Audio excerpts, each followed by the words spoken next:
واجتنبوا الرجس من الأوثان واجتنبوا قول الزور. Écartez-vous de la souillure qui vient des idoles. Écartez-vous de la parole d'imposture. حنفاء لله غير مشركين به. حنفاء, ne lui associez pas.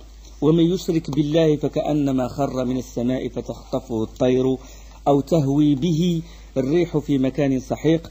Celui qui associe à Allah, c'est comme s'il dégringolait du ciel et alors qu'un oiseau le happe ou que le vent l'abîme en un lieu perdu. C'est un verset que le professeur sallam a évoqué quand il a parlé de la mort du mécréant. On a parlé de ça avant-hier. Quand l'âme du mécréant il monte au ciel, quand les anges ils le frappaient ou ils sortent son âme. Il sort son âme et que quand l'âme il quitte carrément son corps, il monte au ciel, les portes du ciel se ferment et il revient au corps. Et quand il revient, le prophète sallam il nous a montré comment c'est comme si elle fait une chute du ciel, comme il dégringolait du ciel, et il a évoqué ce verset-là.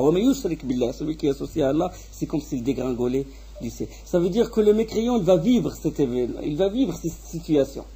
Il l'a vécu dans sa vie. Un associateur, c'est comme s'il dégringolait du ciel. Chaque fois, il adopte une doctrine, chaque fois, il adopte une pensée. Aujourd'hui, il est bouddhiste, ça ne va pas le bouddhisme, il ne ressent rien. Le lendemain, il est hindouiste, et peut-être qu'avec les témoins de Jéhovah, je vais retrouver la sérénité. Le surlendemain, c'est une autre secte, et il tourne autour des 73 sectes autour des 72 sectes des musulmans, les 71 des chrétiens et les autres sectes. Il dégringole. C'est comme s'il n'a pas d'appui.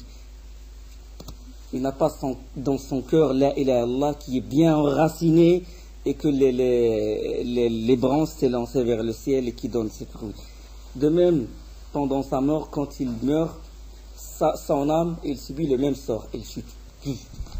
Elle dégringolait du ciel. Et puis il va retourner, il va rentrer dans son corps de nouveau. Et là, les anges lui posent la question. Quel est ton Seigneur? Quel est cet homme qu'on t'a envoyé?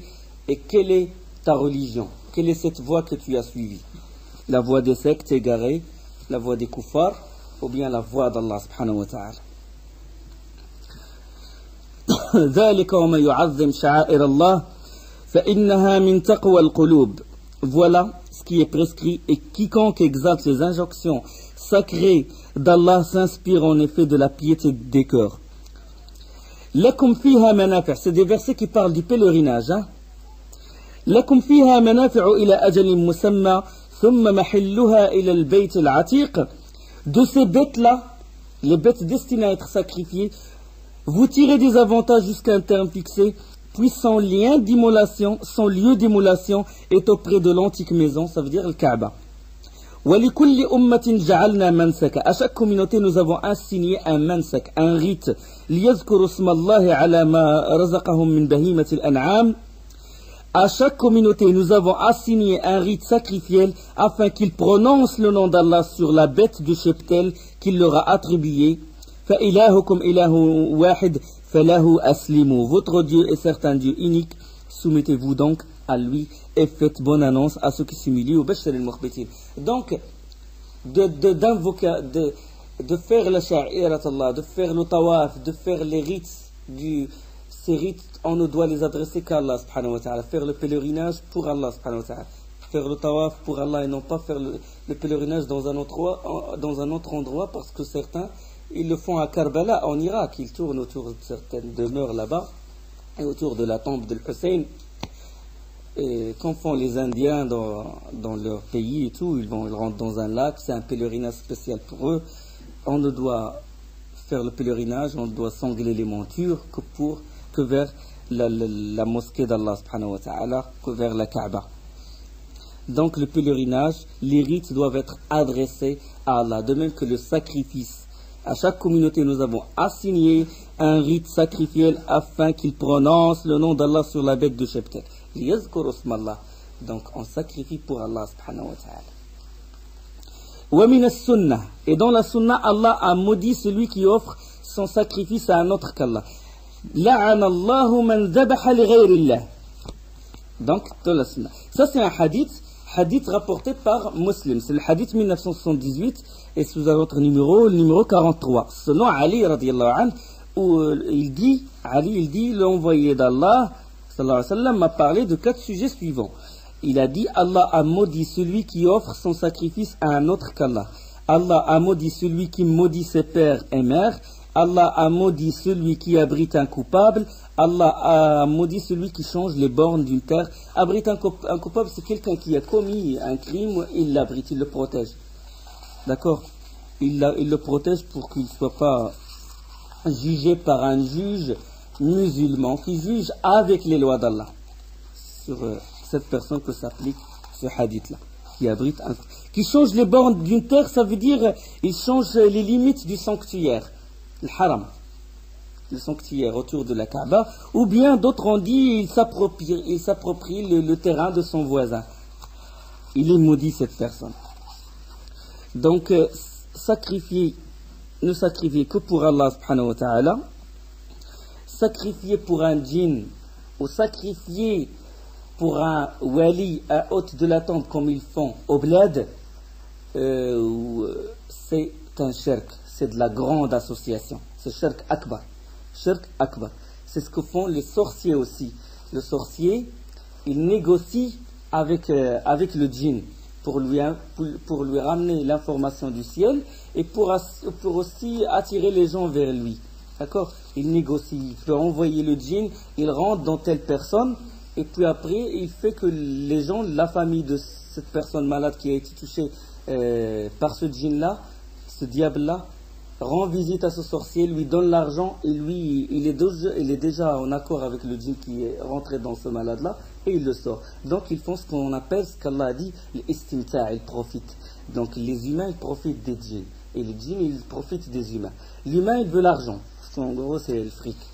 L'argent, donc lui c'est comme ça, il utilise cette manière, cette méthode, et de même pour lui ramener l'information du ciel, ce qui va se passer dans l'an 2000, qu'est-ce qui va se passer, un torrent, une grande tempête, ou la mort de quelqu'un, etc. Donc lui ramène cette information, et le sorcier en échange, il fait des actes de kofr, de mécréance. Soit il écrit le Coran avec des impuretés, soit il sacrifie pour lui. Il dit, au nom de ce djinn, je sacrifie.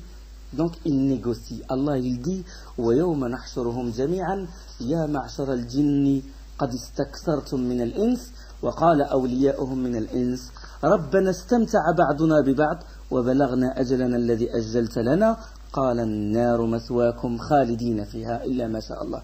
Allah il dit dans Surat Al-An'am, et le jour où il les rassemblera tous aux communautés des djinns, vous avez trop abusé des humains.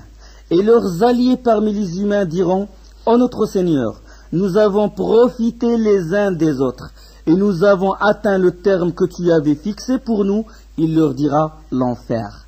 L'enfer est votre demeure pour y rester éternellement, sauf si Allah en décide autrement. Vraiment ton Seigneur est sage et omnipotent. Sauf si Allah en décide autrement, ça veut dire qu'il en décide autrement pour les monothéistes qui vont passer dans l'enfer. Allah il va décider autrement pour ces gens-là. Mais le sorcier, celui qui immole et sacrifie pour Allah, éternel. Il n'y a pas de fin. Éternel. Le musulman, il doit avoir cette conviction. Et hadd al-sahir, la loi d'Allah sur le sorcier, c'est qu'on lui coupe la tête. Donc, sauf si Allah en décide autrement, pour les monothéistes, il y a des gens mouahidines qui prient, qui font la prière, mais ils n'ont jamais associé Allah subhanahu wa ta'ala, mais ils ont fait des péchés. Des vols, ou comme ça. Il se peut qu'à la rencontre d'Allah, les purifications dans la vie, les maladies, etc., n'est pas parvenu à les purifier entièrement. Ils vont passer par l'enfer et Allah va les faire sortir de l'enfer. Et c'est de cela qu'a dit Allah subhanahu wa ta'ala, illa ma sha Allah, Sauf si Allah en décide autrement, il va en décider, Allah subhanahu wa ta'ala, pour ces gens-là. Mais le mushrik, l'associateur, le mécréant, celui qui sacrifie pour Allah, ou il invoque autre Allah, c'est en enfer éternel. Donc c'est interdit de sacrifier pour une idole, pour un djinn ou pour quiconque. De même est interdit, oui, il y a une chose, ça on va parler de la réalité. Du moment où ça se passe, vous allez dire, Wali, Cheikh, ça c'est loin, hein, on est à 2000 km, je sais pas moi, c'est en Algérie, ou au Bled, là, au Maroc, au Tunisie, peut-être en Syrie. Mais à Paris, non, ça n'existe pas ce problème-là. Si, ils le font. Quand ils louent un appartement, ils sacrifient. Il y en a qui le font pour les djinns. Il a peur que le djinn le touche. Il a dit, peut-être c'est un appartement qui n'a pas été habité depuis 10 ans. Et il est hanté. Donc qu'est-ce qu'il fait? Il sacrifie. Dans l'intention que le djinn s'éloigne. Il le fait par peur de ce djinn. D'accord? Il le fait. Et les gens, ils se recommandent ce genre de choses. Et il t'a acheté un appartement. Ah, il faut sacrifier. D'accord? Pour ne pas être touché par les djinns et tout. Et la personne ne doit pas faire cette pratique. Même s'il le fait par hospitalité. Même s'il le fait pour Allah, pour qu'il repousse le djinn. Même s'il le fait pour Allah, il ne doit pas faire cet acte-là. Parce qu'il ressemble à l'acte des associateurs. Donc, interdit de sacrifier pour les djinns ou quoi que ce soit, ou des walis. Il est même interdit d'offrir son offrande pour Allah, mais au nom d'autres qu'Allah. Il y a des gens qui le font. Il dit au nom de Jésus, au nom, mais il dit ce sacrifice c'est pour Allah, ou au nom de ce wali, de ce cheikh, mais le sacrifice est pour Allah. وَلَا تَأْكُلُوا مِمَّا لَمْ يُذْكَرِ اسْمُ اللَّهِ عَلَيْهِ وَإِنَّهُ لَفِسْقٌ. Ne mangez pas cette viande si on n'évoque pas le nom d'Allah. Donc, la viande devient haram. Il est interdit aussi d'offrir son sacrifice pour Allah dans un endroit qu'on utilise d'habitude à l'adoration d'autres divinités. D'accord? Si par exemple tu veux sacrifier ta bête pour Allah subhanahu wa ta'ala, ne l'emmène pas dans un endroit où le shirk, où les gens pratiquent l'association. Comme dans le hadith rapporté par Abu Daoud, selon Thabit ibn al-Dahhak, quand la personne est venue voir le prophète sallallahu alayhi wa sallam, il a dit j'ai fait un vœu, je veux sacrifier pour Allah, dans un endroit qui s'appelle Bawana. Cet endroit il s'appelle Bawana. Il dit est-ce que dans cet endroit les gens du paganisme, les associateurs pratiquaient leur association? Est-ce que les gens pratiquaient, est-ce qu'ils sacrifiaient pour autre qu'Allah dans cet endroit-là? Il a dit non. Et ce n'est qu'à partir de là que le prophète sallallahu alayhi wa sallam lui a autorisé. Il lui a dit le vœu ne s'accomplit pas dans la désobéissance d'Allah. Donc il est interdit qu'on sacrifie pour Allah dans un endroit où on sacrifie pour autre qu'Allah. Il va par exemple on a au Maroc et tout, Moula Ibrahim et tout, il sacrifie pour le cheikh. Toi tu ramènes ta bête et toi tu veux inviter les gens par hospitalité, tu vois, il y avait des jeunes avec toi, du monde, tu veux faire la fête, tu sacrifies pour Allah, pas pour le wali. Il est interdit de le faire. Il faut éloigner ta bête de cet endroit parce que même les endroits sont souillés. D'accord? Il y a des endroits qui sont purs et des endroits. L'endroit lui-même, il a un effet sur la personne, tout comme le vêtement, tout comme beaucoup de choses. Le mur, il a un effet sur la personne. Les murs.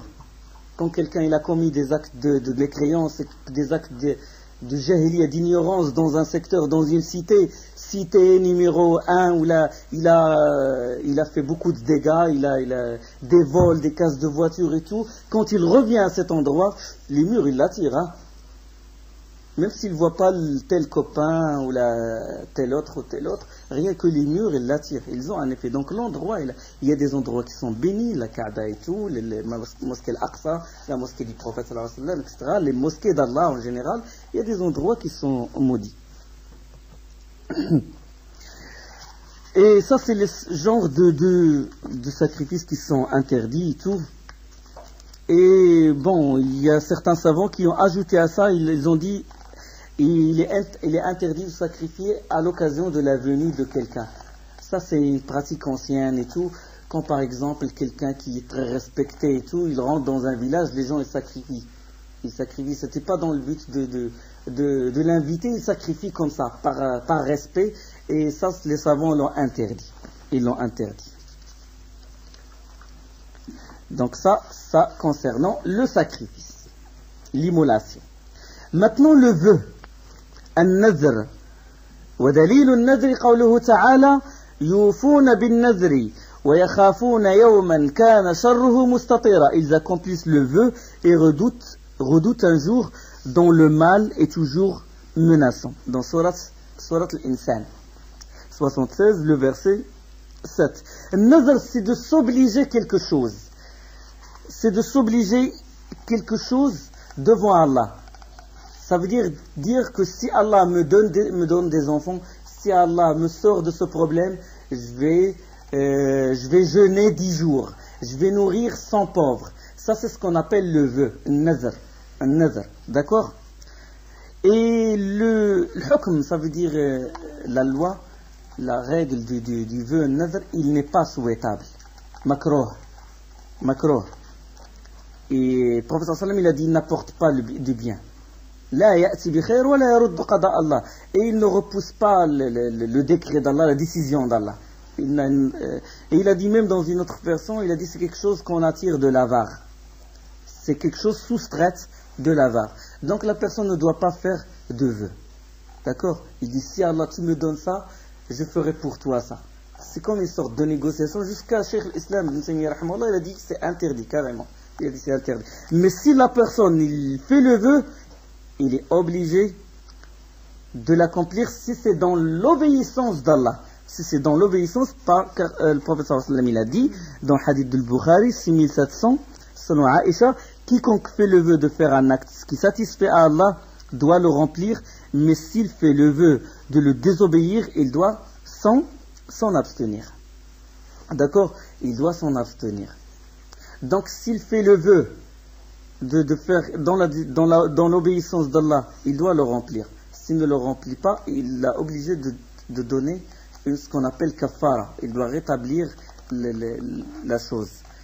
C'est considéré comme s'il a juré de faire telle chose, il ne l'a pas fait, il doit rétablir son serment en jeûnant 3 jours ou en nourrissant 10 pauvres. Donc s'il est dans la désobéissance d'Allah, il n'est pas autorisé. D'accord?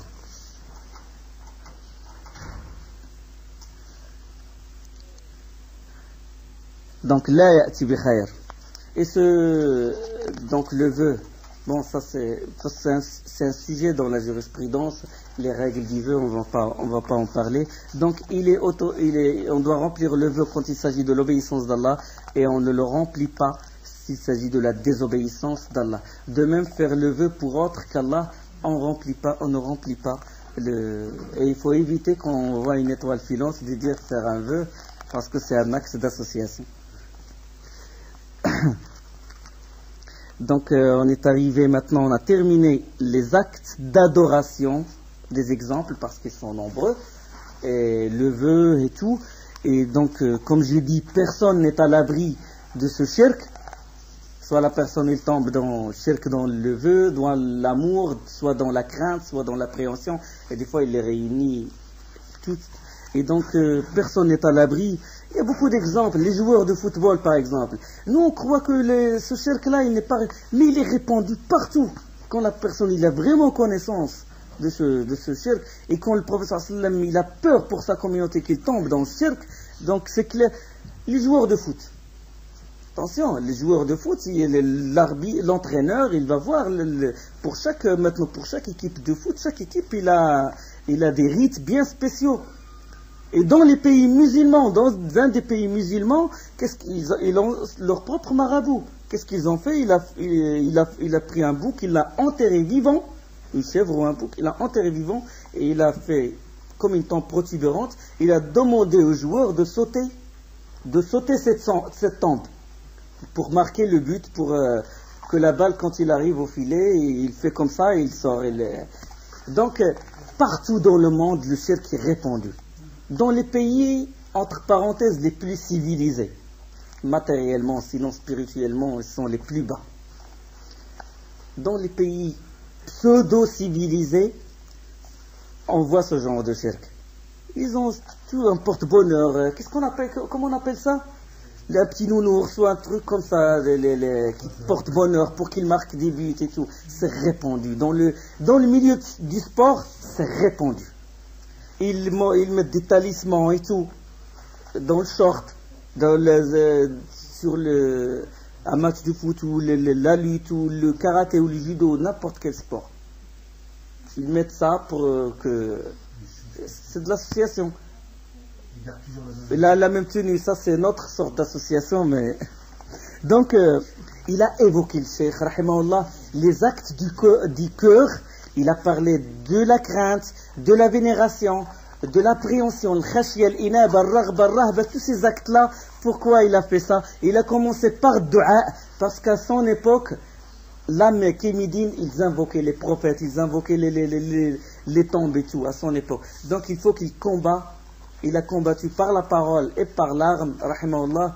Et la première chose qu'il a évoquée, c'est l'invocation. L'invocation, c'est l'adoration. Il ne faut pas invoquer, il faut invoquer qu'Allah, l'unique, subhanahu wa ta'ala. Il a parlé de la crainte, il a parlé de l'khashya, on a expliqué ce que ça veut dire le khawf, le khashya, le raghba, le rahba, il a parlé de ça. Pourquoi il a parlé de ça? Et en même temps, pour affronter les sectes qui se sont manifestées contre lui, qui se sont alliés avec les colons anglais, etc. Parce que les grandes sectes innovateurs, les soufis, etc., toujours, durant toute l'histoire, ils s'allient avec les ennemis d'Allah contre les gens de la Sunna. Et c'était une grande épreuve. Al-khawfu min al-ibad. La peur fait partie de l'adoration. Pourquoi? Pour répondre aux sectes, ash'arites, etc., qui ont réduit l'iman, qui ont réduit l'unicité d'Allah subhanahu wa ta'ala à la simple prononciation, à la simple croyance. La ilaha illallah, qu'est-ce que ça veut dire? Croire qu'il est unique. Ah, ne pas avoir peur de lui. Ça veut dire, si tu crois qu'il est unique, si tu n'as pas peur de lui, si tu ne l'aimes pas, ce n'est pas un problème. Tu aimes Cheikh ou tel wali, tu aimes autre qu'Allah, tu crains autre qu'Allah, tu as peur d'autre qu'Allah, tu vénères autre qu'Allah, ah ben tu es monothéiste pour eux. D'accord? Ils ont nié, ils ont mis à l'écart les actes du cœur. Al-imanu huwa tasdiq, ils ont dit. La foi, il se réduit à tasdiq, au jugement de véridicité. Ça ne suffit pas. L'iman, c'est parole acte, comme on va en parler. Et tawhid, c'est dire et agir. La ma'bouda, je ne dois adorer que lui. Adorer, aimer, vénérer, craindre, avoir l'appréhension, l'aspiration, tous ces actes-là. Donc, certains ont réduit l'unicité, ont réduit l'iman à la simple prononciation et aux simple reconnaissance de la véridicité ou de la réalité de la chose. Mais même Iblis, il connaît la Rabbi, qala Rabbi fa bima aghwaytani. Oh mon Seigneur, il reconnaît qu'il est son Seigneur. Oh mon Seigneur, je vais les égarer. Rabbi, lui, il a dit fa bi'izzatika. Je jure par ta puissance. Ah, jurer par Allah, c'est l'unicité, c'est tawhid. Jurer par Allah. Il a juré par Allah. Ça l'a fait rentrer en islam. Ça va le sortir de l'enfer un jour éternel en enfer. Pourquoi? Parce qu'il ne s'est pas prosterné. Il n'a pas fait l'acte d'adoration. L'acte, agir. Donc, le tawhid d'Allah subhanahu wa ta'ala, ce n'est pas seulement reconnaître que c'est le Seigneur, parce que même Iblis, il le reconnaît, même Pharaon, il le reconnaît, même Abu Jahl. Et celui qui dit la ilaha illallah, ça veut dire qu'Allah, il a les trésors des cieux et la terre, et qu'il fait pleuvoir, il crée, il administre. Son unicité, elle est incomplète. Incomplète. Et c'est ça qui a fait l'adversité entre les prophètes et les ennemis d'Allah. Et c'est ça qui a fait l'adversité entre les alliés d'Allah et les ennemis d'Allah. Et quand tu traces cette voie-là, Sirat al-Mustaqim, tu te sens étranger devant les gens, parce que tu dis, il faut que vous adorez Allah. Ils disent, non, moi je dis la ilaha illallah, ça me suffit. Et ça a eu un effet néfaste sur la communauté. Toute la pensée, c'était le support. D'abord, ça commence par une pensée, et un dogme, après c'est l'acte. Ça a une répercussion, soit en bien, soit en mauvais. Ah ben, il y a des têtes, des Murji'a et des Asha'ira, les égarés, pas d'acte du cœur, pas d'amour, pas d'appréhension, pas de crainte, simplement tasdiq, tu es mu'min, tu es croyant et tu n'as peur de rien. D'accord? Ne fais pas le jihad, ne repousse pas le mal, ne change pas le mal, ne propage pas le bien, ne prie pas. Parce que le fait de prier, du moment que tu reconnais, tu restes musulman. Même l'amour, même si tu insultes Allah et son envoyé, non, tu restes musulman. Vous touchez la chose dans la société où on vit, si on la touche. Il insulte Allah et son prophète, son envoyé. Ah, il est musulman, il dit la ilaha illallah. Miskin, il est musulman. D'accord? Parole et acte. Dire et agir. Donc répondre à des sectes qui ont réduit l'unicité à la simple reconnaissance, au simple tasdiq, et répondre aux soufis qui ont mal compris l'amour, qui ont mal compris la crainte, qui ont mal compris l'appréhension. Donc les deux extrêmes. Quand il dit al-khawfu min al-ibada, il sait ce qu'il dit. Quand il dit la personne qui obéit à Allah ne doit pas prendre pour alliés les ennemis d'Allah, il sait ce qu'il dit. D'accord? Parce que celui qui prend les ennemis d'Allah pour amis, ah ben c'est toujours des frères, la réconciliation jusqu'à ce qu'ils rentrent dans le pays, ils font asservir, humilier le peuple et le piétiner. Les autres, ils ont dit, vous, du moment où dites la ilallah, ne combattez pas, vous dormez chez vous parce que la ilallah, ça vous suffit pour rentrer au paradis. Ne repoussez pas l'ennemi. L'ennemi, il est rentré. Quand ils ont nié les actes du cœur, ils ont invoqué autre qu'Allah. Quand on nie la peur, la crainte, quand on dit que ces actes-là ne font pas partie de tawhid, de l'unicité,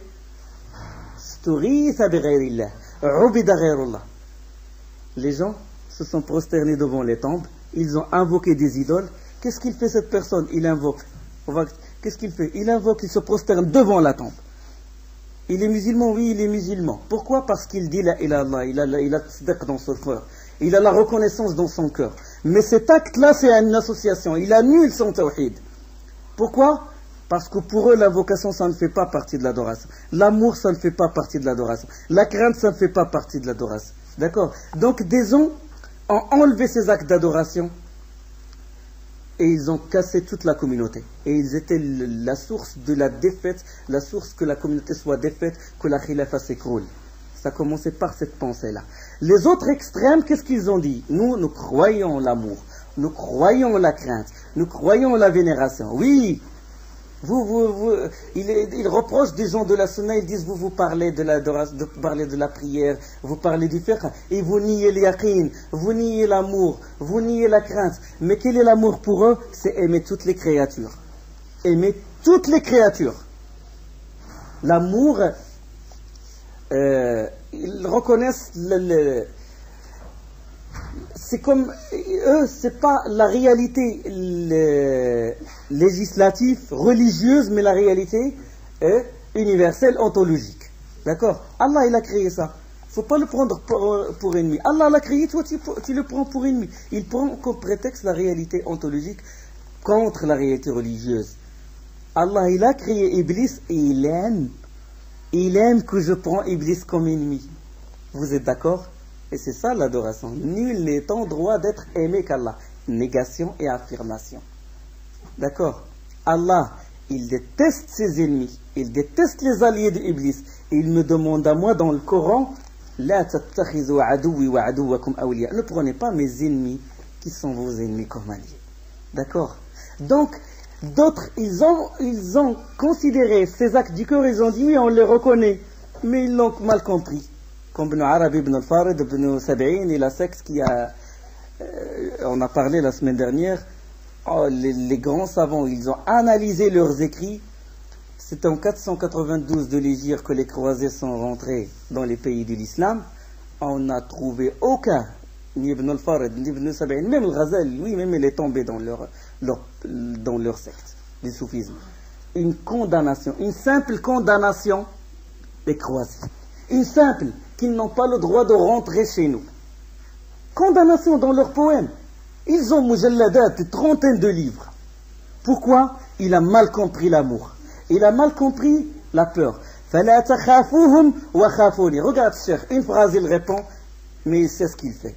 Ne les craignez pas, craignez-moi donc, comme il dit Allah subhanahu wa ta'ala. N'ayez pas le khashia envers eux, l'appréhension, mais ayez l'appréhension envers moi. Il répond à ces sectes-là. Ils ont mal compris la crainte.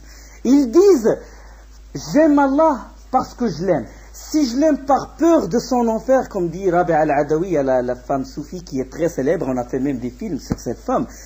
Il dit, si je t'aime, et je t'adore parce que j'ai peur de ton enfer, mets-moi dedans. Et si je t'aime parce que j'espère ton paradis, prive-moi de ce paradis. Ça, c'est une déviation dans la peur et c'est une déviation dans l'espoir ou l'aspiration. Innahum kanu yusari'una fil khairat wa yad'unana raghaban wa rahaban wa kanu lana khashi'in. Allah il parle des prophètes qu'ils nous adoraient, ils nous invoquaient par crainte et aspiration. Par aspiration et crainte. Raghaban wa rahaban. D'accord? Ud'u rabbakum tadarru'an wa khufya innahu la yuhibbul mu'tadin. ولا تفسدوا في الأرض بعد إصلاحها وادعوه خوفا وطمعا. Et invoquez-le par peur et par peur de son châtiment, comme dit le prophète, par peur de son châtiment et par espoir de son paradis. Donc ils ont dévié dans l'aspiration, ils ont dévié dans l'amour, ils ont dévié dans la crainte, ils ont dévié dans ces actes-là. Et quand on dévie dans les actes du cœur, on dévie dans les actes du corps. D'accord? On dévie dans les actes du corps. Et ça a une répercussion sur la communauté. D'accord? Vous avez un peu bien cerné la chose. Les choses commencent, le brouillard commence à s'enlever. Le deuxième principe maintenant. Le deuxième principe, c'est l'asl thani. Ma'rifatu din al-islam bil-adillah. وهو الاستسلام لله بالتوحيد والانقياد له بالطاعة والخلوص من الشرك. Maintenant, il parle du deuxième principe, à savoir la connaissance de la religion de l'islam. La religion de l'islam par les arguments. D'accord? Il dit, rahimahullah, elle consiste en la soumission complète à Allah seul et unique, à se laisser guider et orienter par lui avec obéissance, à sauvegarder sa conviction exclusivement et sa fidélité en s'éloignant et en rejetant et en déniant les shirks et ses adeptes. Donc, al-istislamu lillahi bit-tawhid, ça veut dire se soumettre à lui en l'adorant lui l'unique. L'inqiyad, ça veut dire se laisser aller vers lui, se laisser guider, orienter par lui, subhanahu wa ta'ala, en l'obéissant. Le khulus min shirk, ça veut dire être exempt de toutes sortes d'associations. Et le khulus min shirk est s'éloigner des adeptes, des adeptes de l'association. Donc c'est ça l'islam. Soumission complète à Allah, se laisser guider et orienter par lui avec obéissance, sauvegarder sa conviction exclusive et sa fidélité en s'éloignant et en rejetant et en déniant le shirk et ses adeptes. Donc ça c'est l'islam. Et cette connaissance, elle est de 3 degrés. Donc soumission, d'abord donc soumission, ça veut dire suivre la charia, c'est suivre ce qu'il aime lui. Suivre ce qu'il aime. On dit religion, elle est compatible à l'amour. Ce qu'il a aimé, il l'a légiféré. Il aime qu'on fasse la prière, il aime qu'on fasse le jihad, il aime qu'on se prosterne devant lui, qu'on l'invoque, il aime qu'on se comporte bien envers nos parents, il aime la piété, il aime ça. Il l'a légiféré dans le Coran, il a légiféré, subhanahu wa ta'ala. Soumission religieuse. Donc, suivant la charia, en l'adorant lui, l'unique, et en assumant ce qu'Allah a ordonné et en évitant ce qu'Allah a interdit. D'accord? C'est ça, adoration. Donc c'est cette soumission qui attire quoi? L'agrément d'Allah. L'agrément d'Allah subhanahu wa ta'ala. Donc, il y a 2 sortes de soumission. Il y a la soumission ontologique universelle. Il y a la soumission religieuse. D'accord? Universelle. Qadari. On dit qadari ou kauni. C'est ce qu'on appelle l'asservissement ontologique. Là, aucun être humain n'échappe à cet asservissement, à cet islam kauni, à cet islam universel? Personne. Tout le monde est soumis. Tout le monde. Parce qu'Allah, c'est Allah qui nous contrôle, qui gère nos affaires et tout. C'est Allah qui fait que notre cœur, il bat. C'est Allah qui contrôle notre circulation sanguine. C'est Allah qui nous contrôle. L'influx nerveux et tout, c'est Allah qui le contrôle. Notre sommeil. Le mécréant, malgré lui, il doit dormir. Il ne peut pas arrêter son cœur. Il ne peut pas arrêter sa circulation sanguine. Il ne peut pas arrêter les cellules de sécréter tel produit ou d'agir. Il ne peut pas. Il ne peut pas. Il est soumis à Allah subhanahu wa ta'ala. Soumis, une soumission ontologique, universelle, kauni. Et Allah, il en parle. أفغير دين الله يبغون وله أسلم من في السماوات والأرض ولو أسلم من في السماوات ومن في الأرض طوعا وكرها وإليه يرجعون. Désire-t-il autre chose que la religion d'Allah alors que ce qui est dans les cieux et sur la terre lui est soumis de gré ou de force? Bon gré ou de gré ou de force? Bon gré, mal gré. De gré ou de force, et que vers lui ils seront ramenés. Dans la sourate 3, le verset 83. Ça, c'est l'islam, soumission universelle. Le kafir, le mécréant, c'est Allah qui lui donne la langue, la force, lui donne cet influx nerveux pour qu'il prononce, pour qu'il insulte ou pour qu'il dise ce qu'il veut. C'est Allah, il est soumis. Malgré lui, il est soumis. Il ne peut pas se contrôler lui-même, il ne peut pas contrôler les réactions qui sont dans son corps, ou ses appareils digestifs ou circulatoires, urinaires, etc. Il ne peut pas. Il est soumis à Allah subhanahu wa ta'ala. Donc ça, le fait de reconnaître cette réalité, l'islam ontologique, l'islam al-kawni, dire par exemple, c'est Allah qui administre tout, c'est Allah qui fait battre mon cœur. C'est Allah qui maintient ma température intérieure à 37 degrés. C'est Allah, quand je fais un geste, c'est Allah qui m'a aidé ou qui a fait que je fais ça. Sinon, mes membres vont se paralyser, je ne peux même pas faire ce geste-là. Hein? D'accord? N'importe quel geste ou marcher, c'est Allah qui fait ça, c'est Allah. Reconnaître cette réalité ontologique, kauniya, ne suffit pas de faire d'une personne un musulman. D'accord? Ne suffit pas de faire d'une personne un vrai serviteur. Il faut qu'il l'adore. D'accord? Donc, Tawhid, il n'est pas réduit à la seule reconnaissance. D'accord? À la seule reconnaissance. Toujours j'alimente ce que je dis, ce Tawhid-là. Toujours je l'alimente avec ces preuves. Donc, la personne, s'il dit, c'est Allah qui m'a créé, c'est Allah qui m'a fait ça, c'est Allah qui m'a fait ça, mais jamais il ne l'adore, jamais il ne se prosterne devant lui, jamais il ne l'invoque, jamais il ne se soumet à ses lois, ça ne fait pas de lui un musulman. D'accord?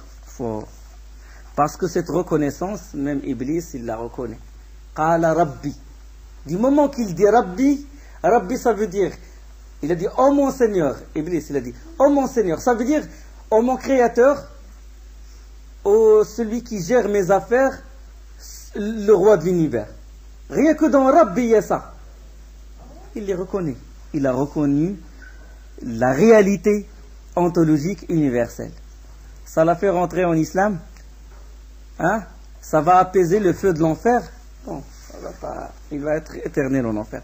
قال ربي بما أغويتني لأزينن لهم في الأرض ولأغوينهم أجمعين. Comme c'est dans sourate Al-Hijr, sourate 15 et 39, verset 39. Il dit, oh mon Rabb, Seigneur, oh mon Seigneur, parce que tu m'as induit en erreur, eh bien, je leur enjoliverai la vie sur terre et les égarerai tous. D'accord? Parce que tu m'as induit en erreur, ça c'est la parole de Iblis, sinon c'est lui qui s'est induit en erreur. Hein, d'accord? C'est une phrase que Iblis a dit. Il veut chercher le prétexte. Quand la personne il fait des dégâts, commet des péchés, eh ben, c'est Allah qui a fait que je fais ça. D'accord? Il attribue ça à Allah, il l'attribue pas. Non, c'est lui le responsable, Iblis le responsable. Donc, l'islam, l'istislam, On a expliqué la soumission. On a dit il est de deux degrés. Il y a soumission ontologique universelle, ça, personne n'en échappe. Et il y a la soumission religieuse, c'est elle qui fait de la personne un adorateur, c'est elle qui fait de la personne un musulman, un musulman. Il fait le pèlerinage, il fait les actes de dévotion, etc. pour Allah. Soumission. Al-istislamu lillahi bit-tawhid. Soumission devant Allah en célébrant le monothéisme. Wal-inqiyadu lahu bit-ta'a. À se laisser guider, orienter par lui avec l'obéissance. Wal-bara'atu min ash-shirki wa ahli. Se désavouer, s'écarter de shirk et ses adeptes. Donc se désavouer. Désavouer, ça rentre dans la négation. D'accord? Je me désavoue, je m'éloigne, je m'écarte. D'accord? Nul n'est en droit d'être adoré. Ça rentre dans la négation. D'accord? Je reviens à Allah subhanahu wa ta'ala. J'adore Allah. Allah subhanahu wa ta'ala, il dit, je crois que même le hadith, non, ça c'est la preuve du shahada. لقد كان لكم أسوة حسنة في إبراهيم والذين معه. Dans Surat al-Mumtahana, dans la Sourate 60 et le verset 4, Allah il dit, certes vous avez un bel exemple. Ça j'explique, je donne la preuve sur le fait de se désavouer et s'écarter de l'association et de ses adeptes. Certes vous avez un bel exemple à suivre en Ibrahim et en ceux qui étaient avec lui. Quand ils dirent à leur peuple, nous vous désavouons, vous, est-ce que vous adorez en dehors d'Allah? Nous vous renions, entre vous et nous, l'inimité et la haine sont à jamais déclarées jusqu'à ce que vous croyiez en Allah seul. Le désaveu. L'wala' wal bara'. On l'a expliqué. L'alliance et le désaveu. Wa huwa thalathu maratib. Cette connaissance se compose de 3 degrés. Al-Islam, wal-Iman, wal-Ihsan. Il est de 3 degrés. Quand on dit l'islam général, il regroupe l'islam, un degré qui s'appelle l'islam, et un degré qui s'appelle l'iman, et un degré qui s'appelle l'ihsan. Islam, avec ses 5 piliers, on va en parler, et l'iman qui est la foi, un degré supérieur à l'islam, et l'ihsan c'est un degré supérieur à l'iman, qui est la foi parfaite, ou perfection, amélioration de la foi. Donc chacun de ces degrés se compose de piliers. L'islam, il se compose de piliers. Le pilier, c'est quoi? C'est ce qui constitue la chose. D'accord? C'est ce qui constitue. Le pilier de la salat, le Fatiha, c'est un pilier. Parce qu'il rentre dans l'adoration. Il rentre dans la salat. Le recours, c'est un pilier. Le sujoud, c'est un pilier. Si tu enlèves un de ces piliers, la prière devient batela. Elle s'annule. D'accord? Avec les détails, ce qu'il faut rattraper, qu'est-ce qu'il faut rattraper. Donc c'est un pilier parce que c'est sur quoi s'appuie l'adoration, la salat, concernant la salat. Donc le pilier fait partie de la chose. Le wudu, c'est une condition. Il est en dehors. Le wudu, les ablutions, ce n'est pas un pilier de la salat. Pourquoi? Parce qu'il est en dehors de la salat, mais c'est une condition de la validité de la salat. Et shart c'est une chose et le pilier c'est une chose. Shart c'est la condition, il précède l'acte. D'accord? Tout comme la purification des vêtements, tout comme le fait d'être du côté de l'Qibla, etc. Donc le pilier de l'islam, c'est ce qui constitue l'islam. Piliers de l'islam sont au nombre de 5. Bunni al-Islamu ala khams. Hadith très connu de Ibn Omar. Où le prophète sallam il a dit l'islam il est fondé sur 5 piliers. Shahadatu an la ilaha illallah wa anna Muhammadan Rasulullah. Le témoignage, l'attestation que nul n'est en droit d'être adoré qu'Allah et que Muhammad est son envoyé. Wa iqamus salat et accomplir la salat. Wa ita'u zakat, s'acquitter de l'aumône. Wa sawm Ramadan, jeûner le mois de Ramadan. Wa hajjul bayt et faire le pèlerinage.